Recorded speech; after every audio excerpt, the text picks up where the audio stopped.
Ebajo ye mompae. Yene jawo so. Udi hunte. Wahini mra. Die upe ni wasasi so. Sede eye woso. Ma yene ni dade duane. Ne fa yana kache. Sede dia chewono de yana kano. Papa mfa ye nkonso him. Yefri bonim. Na hini ni ahoden. Eni unyam. Eye wodi ada. Amen. Erade entine ni munchiraw. Na unshiraw. Na omani nsuye.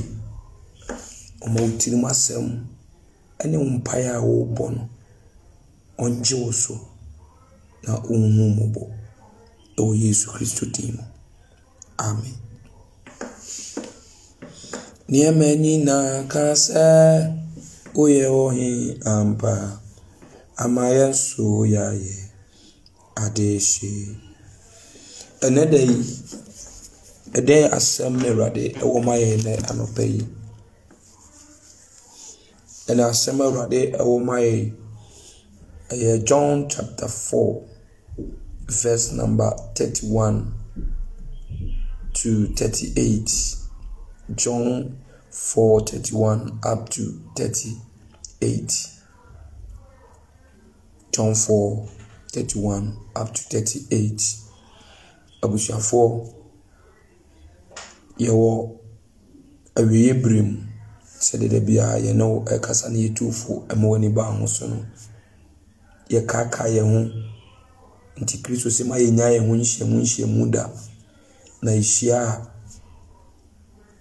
ye mata akenkan afutu nkyerɛkyerɛ ekosisi obeba afesu ye mompai ma ye ho ye nsere ma ye ho na yenka yemfonso nkyerɛkyerɛ ho ye ho na ye nsere ma ye ho owie no saka so bi yare a yensa mompai ema no afesu yenyi aten intufo yensa anka animu nti sa adwuma no na yegusuwa na afi yenka ne ho asem so ewo amanamam enkyere wiase nyina nti yehyiehyiam yeyi aten yetufo yekyerɛkyerɛ yeka animu yehyira yesayade itu ahombone yesere bone fache yesere fafiri ema afoforo saa so na yeka Kristo ho asempa eso ekyere amanamamufo ebiso onya bagi Yesu dipe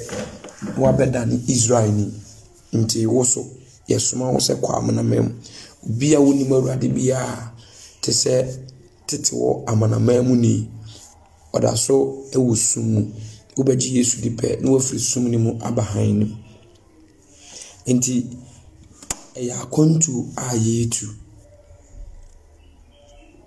yewo kwan bia nipa nyina netu yewo kwan bia nipa nyina netu yewo kwan bia nipa nyina netu minua fahuma Yesu yewo kwan bia enipa nyina netu minue yewo kwan bia nipa nyina netu yewo kwan bia nipa nyina netu minua fahuma Yesu. David sorry kan bi kire Solomon enedai ose sabre no mu no na suafo no se ne se rabbi didi na ose won se me waduane media munim nti na suafo no ese won ho se obi abre ni bibia dia na Yesu se won se aduane a meduane ene se meyo de osoma me no apede sayase meduane ne se meye de osoma me no apede na mewie na dwuma eya mukase akasra ne ena na otwabre edu hwe hwɛ mesemo sɛ moma moni so na monhwɛ mfuom sɛ enya ahoa ama otwa ade otwa no agya ketua na oboaboa ano ba anokoda enkwam ade oguo ne otwae no agye preko ayemu ana asɛm no ɛyɛ no korɛ sɛ obi gu na obi sutwa me de mesoma mo sɛ munkotwa de mayo no ɛho adwuma ebinom ayo na mo de mo bedi won adwuma so aba hallelujah ene otwabre no ho asɛm ɛna me ne woka twabre ɛho asɛm ɛna me ne woka Bible say onyankopɔn yensi na twetwe na de onipa guo no eno an obetwa wiase abrabɔ yi gina nema mienu so ye wo guo ni wotwa wiase ntwamu anu so ntwamu da ye wo guo ene wotwa ene wo wiase ene ma menka no kra nkyerɛw na memfa ensi na baabi a wokunya kwan kɔ onim sɛ efu bereduru a kuani bia nim adwuma obaye woni tirim de obedua mako de obedua ahwede de obedua brobe de obedua bode de obedua banchi de obedontos de obedua nkate obia enim de obedua ewoni tirim yedua saa nneɛma ni nyinaa botae benti ena yedua wana minim sɛ oguo yedi nisu ne gu efisɛ eni gidie ade na me bedi ne me de ko hyefom nti minya kosi for some time ye toso biem ye gu wia die aka eye utwabre amba jomo nhye ne nso utwabre so gu ekura ne ma mienu utwabre ekura anigye ene esu adenti na mekasa utwabre ti seda oguo ti seda ye twero exams ena utwabre ti seda ye gye results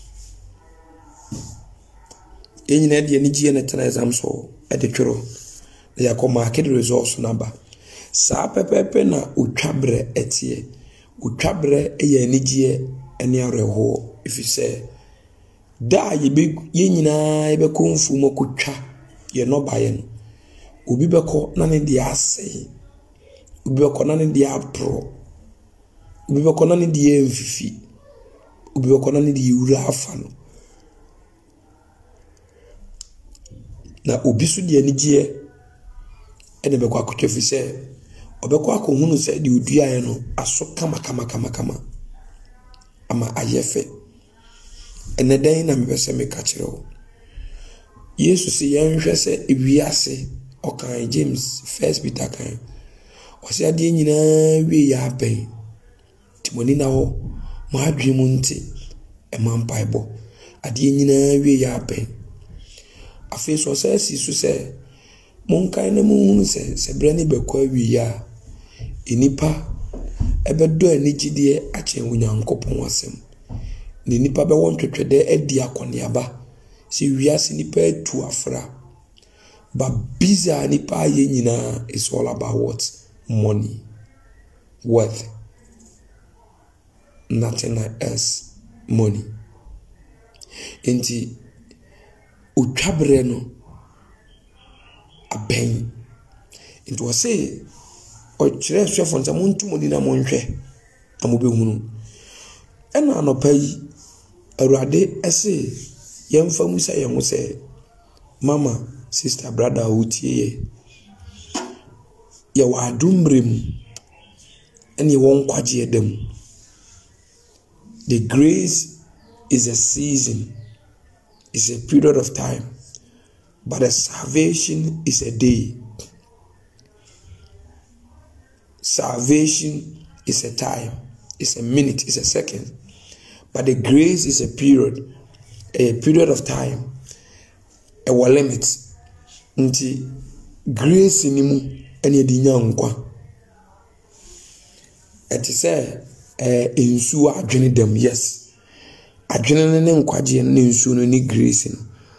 Adwene intimi live without water.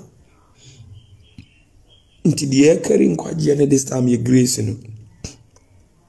So nya fa adom na wa fa adwene ne ko. Adwene intimi live bi. Nti this is the time. Ask yourself, say, eduru twabre no ye do afuo no. Edien ena me de wura fom. Obitimi do afuo mi no banchi bode banken. Edien ena de wura fom. Se eyam pase udia ntosa ena wate se ntos eboa ye den ntos aba eto a ye nigye ena de bekọ afuo mu akote. Ene day ayana toda mi diare ho bibiri se ye did the second coming of Christ ehunu nipa adentia. Ye di Yesu maya obeba biye mu ehunu nipa. Ye di Yesu maya obeba biye mu etu nipa bo. Aden se meja etu kwan na wo ba be fam ya kofi di nti na wo se me yam hyehye. Ba wiase nipa asofo kristofo nyina suru a Christopher asofo wiase nipa nyina suru Yesu ma ye tosumienu. Either say you die or he will come, he will appear for you to see. But sane mami enu we enipa suru minim de otimi de nensa Yesu de nensa sini bono okani wo obi wu asem. Paul de nensa sini bono okani wo obi wu asem. Eye na nwa ho ampo prese obi wu. Na ore twen Awurade emaye. Ba ene obiati Yesu maya na ne yemahye no. Obiati iwua na ne yemahye no because of say aba megu ntia de na megu ye na de na mikotwa. Tie na megu na de na mehwe animu se metwa. Onyankopon nya daadafo nti na o se menka ntro se de odi egu fom no eno na twen se ebeso ma wotwa. Inti ye katire ken se ke inti se wuye ni ya anka wanima ante ana. Yes, se wuye ni ya anka wanima ante. Se wuye ni ya anka wanimte. Ba wanyi ni yemnti wanima muna wanima ante.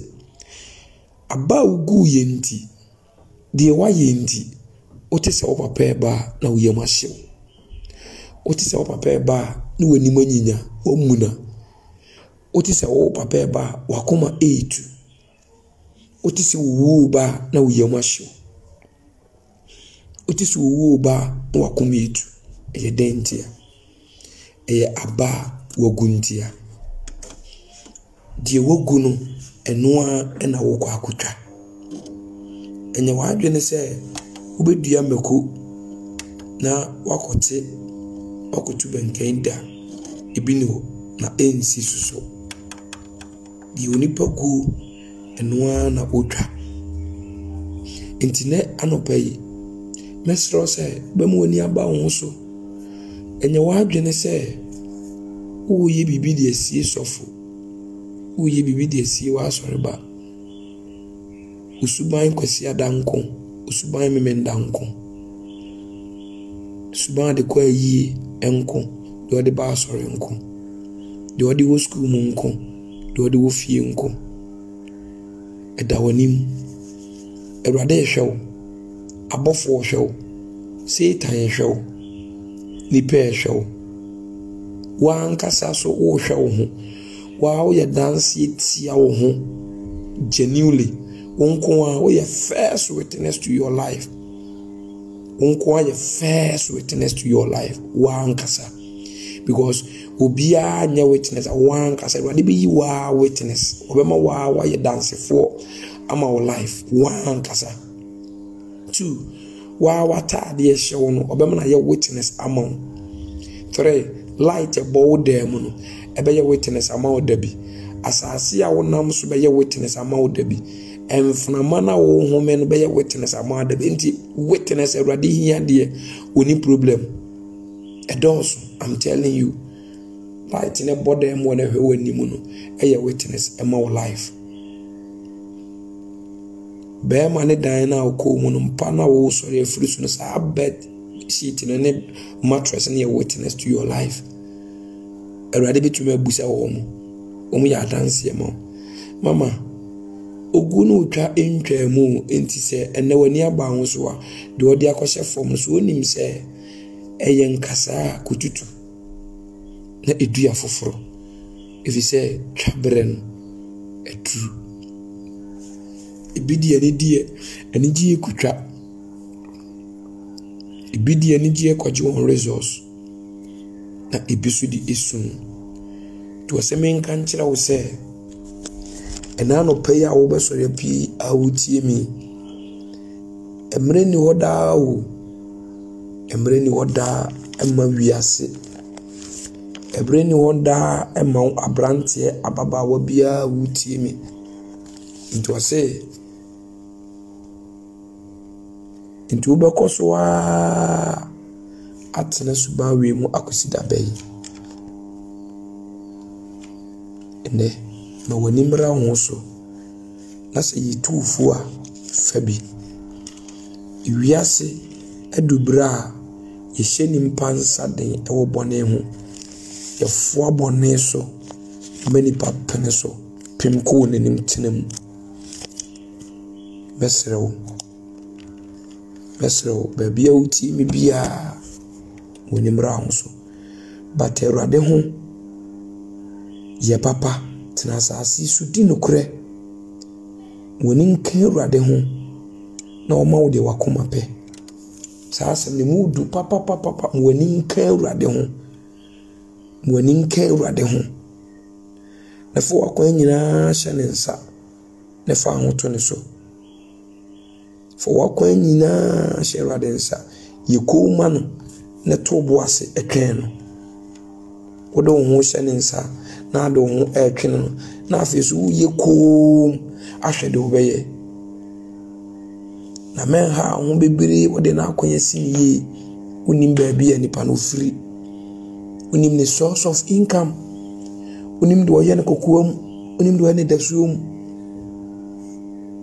tweye wo mo abo anhuru onipa na akonya siniye ne na mabufu tuntwa ija boneye en ha wo kwase obonefo ebe wie ni sei ne be wie obonefo ene Kristo na wanya no so ni mu ye ne mu wani nkune ho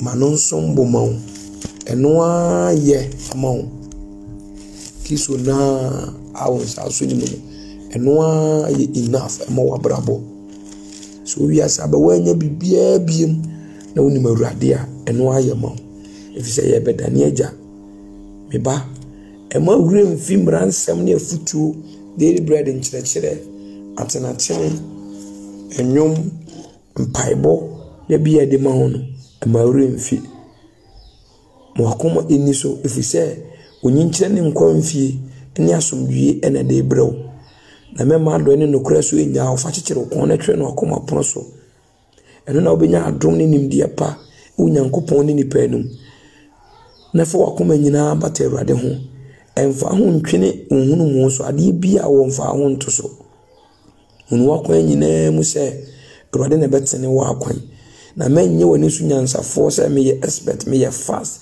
ma dodge na ma trick no o ma hunu ma yɛ fast wia me ho akonom nsa wia me ho ahyɛ trouser na wia me ho akɔbɔ adwaman aba wia me ho akɔbɔ som so enso o ma hunu mebuno metini ni mebuno bank no mebu omo wase enyi wani so nyansafo imumusuru Awurade na dani free bone ho ebe ya hoden amawo unse de mboye ni bia yi hofo de mboye ni bia ni ahoden de mboye ni bia yi weak oni ahoden de mboye ni bia ni ahoden nefa de wo wahunya de no fa hye Awurade animuonyam fo ahoɔfɛ fa hye Awurade animuonyam wotintin utietia okɛseyɛ oka waduane untade fa hye Awurade animuonyam de wo bia ye honam ade bia ye wa hode no a wanya no fa hye Awurade animuonyam fa hye Awurade fa pagya Awurade fa ma Awurade din so na menim sɛ ebeyi nhyira ama wabrabo anopai Awurade nso mu na omwa de wo ye bia so ono bi ba na tio so ono kunu ba na tio so one wa asio mama ye ne ye na obinim ochina asem de wo gu bia Awurade se men kan tro se wa na betwa wade baabi ahwe ase no wa na ye sori yen sori ngomunum ni wo baabi enu nti anidaso na wo ho nti na metia ho o se nidaso we tia wo ba dem fan show tirim so beku no Awurade nka so beku ombase ni pe bia bayira enu nti no tuyefo kyerɛkyerɛ ye yi aten se de beya omfa yimu bia nkwa atemu anopai de wa frɛ ne ye no kwafo omane nsi yi onso mu no meboa o Yesu Kristo dim jemeso etiemu kase amen ena anadwo yi yebehia all of revival empaibo ene ogie ayaresa tumi Awurade musra esane ewibire mu wo mrante ne mabawa bi so a omoji wiase mesoro se ebo dumienu a yenhia wo UFM 107.7 anadwo 12 midnight Ghana ye no behia anopa so ye sa daily bread ebebrɛ o Yesu Kristo dim Awurade mane nsi ye se de na esu krai o Yesu dim amen.